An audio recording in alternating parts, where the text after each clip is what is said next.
عندك كيلو دقيق وعايزه تعملي عيش شامي، تعالي اقول لك هنعمله ازاي وبطريقه سهله وبسيطه وبدون فرن. هنعمله على البوتاجاز وبطريقه سهله جدا وسريعه جدا. يلا قبل ما نبدا الفيديو بتاعنا نسمي الله ونصلي على الرسول. بسم الله الرحمن الرحيم، اللهم صل وسلم وبارك على سيدنا محمد عليه افضل الصلاه والسلام.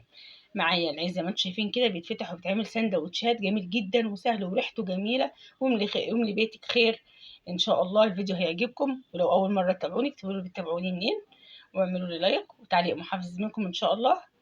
معايا بقى كوبايه ميه دافيه، نص مج ميه دافي ماشي، ومعايا معلقتين 2 سكر على معلقه خميره اللي هو كيس الخميره الفوريه. بجيبه واقلبه كده واجهزه واحطه ايه على جنب يختمر معانا. تمام. معايا بقى كيلو دقيق بنخله الاول وبحط عليه قد نص معلقه ملح، معلقه كبيره نصها ملح. تمام. ومعلقه سكر كمان. وبقى ايه بقلب كل المواد الجافه دي مع بعضها واكون حاطاه في العجان. في العجان في طبق عندك اي حاجه زي ما انت عايزه. دلوقتي الخميره بتاعتنا اختمرت زي ما انتم شايفين. ومعايا بقى اهم حاجه بتخلي العيش بتاعك جميل جدا وبيتفتح وبينعمل سندوتشات وطري وريحته جميله جدا، اللي هو الرايب، اللبن الرايب او الحليب الرايب او الزبادي، يعني المتاح عندك والموجود عندك. بس ده اللي بيخليه طري وجميل جدا وريحته جميله، وافضل واحسن مره، احسن مليون مره من اللي بره، من اللي انت بتشتريه من بره.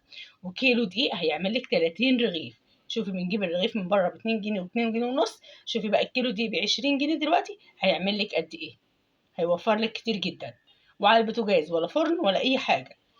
تمام. وادي العجينه بتاعتنا.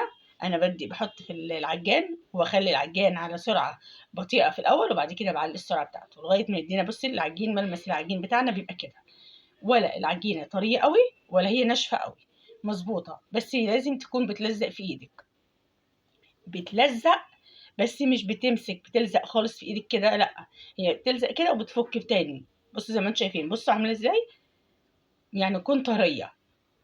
تمام اهي. هي دي سر نجاح العجينه بتاعه العيش الشامي. بقطعها بقى زي ما انتم شايفين كده، اعملها كور زي ما انتم شايفين كده واقسمها كور واغطيها. تمام. واجيب بقى رشه دقيق والنشابه معايا وبفرد، ما بياخدش ثواني خالص، بخلي السمك بتاعه معقول مظبوط، ولا هو تخين ولا هو رقيق، زي ما انتم شايفين كده. اكون مجهزه معايا طاوله، معايا صينيه بحط عليها قماش قطن او فوط قطن واقوم حطاها وارص عليها العيش بتاعنا تاني. اهم حاجه دي الخطوه مهمه جدا جدا عشان يخلي العيش معاكي يرتفع ويبقى قارب وحلو ومشبك من جوه كده. تمام. ويتفتح معاكي. بجيب بقى طاسه واسخنها على النار، اي نوع طاسه مش شرط تيفال، اي نوع طاسه بسخنها على النار واحط فيها العيش زي ما انتم شايفين كده. اول ما العيش بيبدا يهب معايا من حته بضغط عليه بالحته التانية، بتلاقي قب معاكي الرغيف كله بقى جميل زي ما انت شايفه كده. وبصوا ريحته جميله جدا وطعمه جميل جدا. ان شاء الله هيعجبكم لو جربتوه. بيتفتح معاكي بكل سهوله وتعمليه سندوتشات، تاكلي تفطري غدا عشاء، ينفع معاكي في كل حاجه. والكمية بصوا كمية يعني كيلو دي عمل لي الكمية دي كلها، بسم الله ما شاء الله. يعني لو هتعملي هتحطي في الفريزر بتاعك كمان، وهتملي الفريزر بتاعك خير وتملي بيتك خير ان شاء الله. يا رب الفيديو يعجبكم، يا ربنا يحسن ما بين ايدينا وايديكم ان شاء الله. ويا رب اكون ضيفة خفيفة على قلوبكم. لو الفيديو عجبكم ما تنسينيش بتعليق محفز جميل منكم ودعوة منكم ان شاء الله.